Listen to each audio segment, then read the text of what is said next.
அதன் பின்பு எல்லாம் முடிந்தது என்று அறிந்து வேதவாக்கியம் நிறைவேறத்தக்கதாக தாகமாயிருக்கிறேன் என்றார்.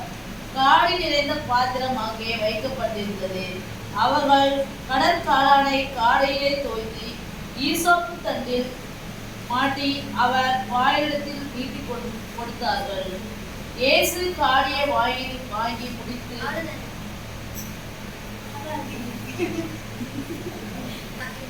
முன்னாடி சொன்ன வார்த்தையின்படி எல்லாம் முடிஞ்சதுக்கு அப்புறம் அவர் வேத வாக்கியம் நிறைவேற்றதாக நான் தாகமா இருக்கிறேன் என்றார். அவர் மாம்சத்தின்படி தண்ணி கொடுக்கறதுக்கு தாகமா இருக்கிறேன்னு நினைச்சு எல்லாரும் அவர் பக்கத்துல இருந்த எல்லாரும் வந்து ஜாடி நிறைந்த அந்த கசப்பான அந்த ஈசோப்பு தண்ணி இருந்து எடுப்பாங்க, அந்த கசப்பான அதை எடுத்துன்னு வந்து வைக்கிறாங்க. அவர் அதை நினைச்சு சொல்லல, மனுஷங்க வந்து ஜனங்களோட அக்கிரமத்தை மன்னிக்கிறதுக்காக அவர் தாகமா இருக்கிறேன் அப்படின்னு சொல்றாரு.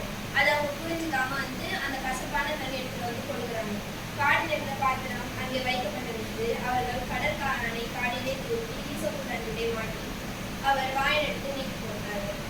அவர் வந்து அவங்களோட ஜீவகன் திறக்காதனால அவர் மாம்சத்தின்படி தாகமா இருக்கிறேன்னு சொல்றாங்க. ஆனா அவர் வந்து அந்த மனுஷங்க மேல அவங்களோட பாவத்தை வந்து நிவர்த்தி செய்யறதுக்காக நான் தாகமா இருக்கிறேன் அப்படின்னு சொல்றாரு. மத்தேயு 5:6. வாங்கி வந்து அவர்கள் திருப்தி அடைவார்கள்.